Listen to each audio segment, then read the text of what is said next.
Our class unequivocally nominated this person for this award. There was no question in the heart of our staff nor of their mentor. When we thought of this award, we thought about Bill Johnson, and we thought about the life that he has chosen to live and the mandate of revival, that we will see the presence of God transform the world as he transforms our lives. And I know beyond a shadow of a doubt that this person that wins this award walks in absolute purity, in absolute character, full of the power of God and given to one thing, to bring heaven to earth. Third year class of 2023. Would you please join me in celebrating this year's Bill B. Johnson winner, Mr. Brendon Bekker.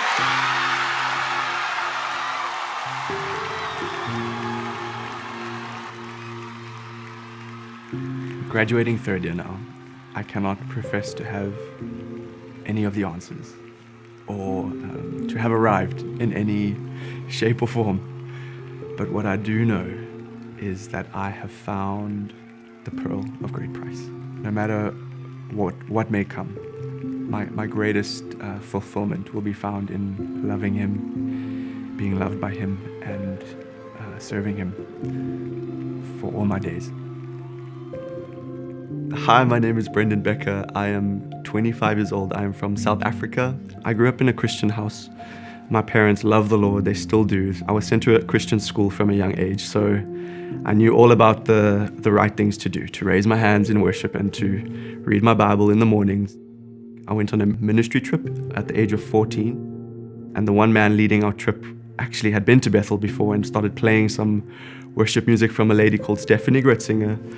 And this one night we start to, go into worship as clear as day. I was standing there with my eyes closed and I could literally see Jesus walk up to me.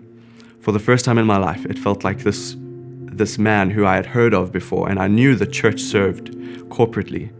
He was real to me in this moment, and it wasn't just like he was saying, I love my people. He said, Brendon, I love you.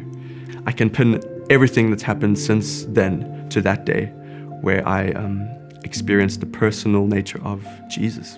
2017 was a year that was pretty tough for me and my family. I think under the surface of, at least in my life, where everything seemed really healthy, I was attending church, leading youth groups, doing all the right things. If I ever got alone, just alone in my bedroom, I would look inside and just kind of hate what I see. I feel like I was living a double life, and a lot of pain and confusion and trauma from childhood kind of manifested in just a lot of sexual brokenness and just big questions that were longing to be answered. I needed to go to a place with good people, with safe people. There was something about BSSM where I was like, this feels real, and I need to know whether this is real or not. And then honestly, just miracle after miracle, I get a phone call from a random stranger in America who says she heard my name through a friend and she wants to pay my full tuition, pay for my flights, and she wants to support me while I'm here financially. So honestly, BSSM was just a door that flung open, and I very gratefully just walked through. I think an absolute theme throughout my whole first year experience was that God liked me. Through family, through community, even just through worship and through healthy conversation in first year, maybe it snuck up on me, but I began to discover that God of the universe liked me. He could list things to me that he liked about me. Because if the God of the universe likes all these things about me, how can I not find the things in me to like as well, you know? So I started to make friends in my first year revival group, where I was standing alongside, shoulder to shoulder with, I guess, brothers who really loved the Lord, who wanted to find and fulfill the calling of God in their life. That was probably one of the most healing seasons of my life, just knowing that it is possible to find your people. It is possible to find your kin and just burn alongside other humans who are burning for the same thing you are. I still remember coming to second year and I felt all the feels of just like, oh, I'm a new student here. Who's going to be my second year RGP? Show up, and lo and behold, on my registration day, Gabe Valenzuela just tells me, your pastor is Jess Butcher. She just immediately begins to call out the gold in me and declares over me that my second year is going to be my year of commissioning from the Lord. I go into a really wild encounter with the Father where I was on the floor on registration day, just feeling his hand on me, like his hand was on my life. And no matter what was to come in the following year, I knew that I was never going to be the same. Yeah, I absolutely believed in miracles from like my early years because I had heard the stories back home. So I knew this was something that could be grasped, but I wasn't always entirely sure how. Coming underneath Jess Butcher for that year, this woman is just seeing the miraculous follow her wherever she goes. It feels like just coming around someone like that starts to wear away at your unbelief. Slowly yet surely, I would begin to start praying for people, and a headache would leave, or neck pain would leave, and my faith was truly growing because I was like, okay, God, you actually, again, it's not just the global body or prominent key leaders. You want to use Brendon. You want to use these hands and these prayers. Third year, I think, was the deepest, sweetest, most fulfilling year for me. Right alongside that, it was the most challenging, demanding year. Being in a small team with a prominent leader causes all your insecurities just to rise right to the surface.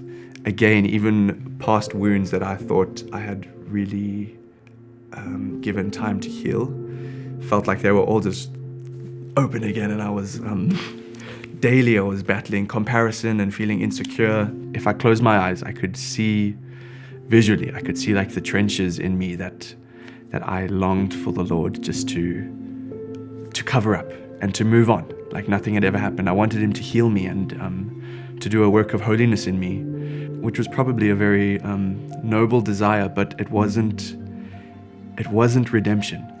One night at a Bethel service, just before worship started, I remember sitting on my chair and feeling so overwhelmed with shame, seeing these well-worn paths, the grooves in me that I felt disqualified me, the weakness in me that disqualified me.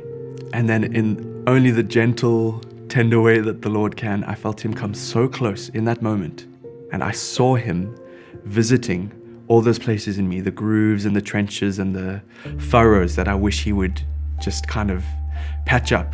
And I saw his river gushing into me and immediately filling those parts first. I know Paul in 2 Corinthians talks of the Lord's power being perfected in our weakness. And once again, it was a truth that I had in my mind, but it had not dropped into my heart. And in this moment, I could not stop crying. I remember shaking and crying in my seat. I just still could not stand. But all I felt was that the Lord was touching me somewhere in my spirit. He was genuinely not doing what I asked. He wasn't wiping over all the past shame and mistakes and weakness, but he was saying, Brendon, these are the places I long to fill with my power, with my grace. Our only hope is that he fills our weakness, and his power is made perfect. His power is made perfect through what we think disqualifies us.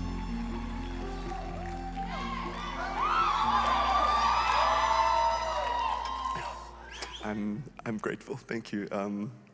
More than anything, I'm grateful that someone like me could find a pearl of such great price. And if I can charge you, class of 2023, with anything, give everything you have. Give your time, give your wealth, give your relationships, give your whatever you may have. Give the songs in your heart, the inventions, the dreams. Give it all to protecting the awareness of Christ. Bill, you've taught us that, to live in awareness and affection.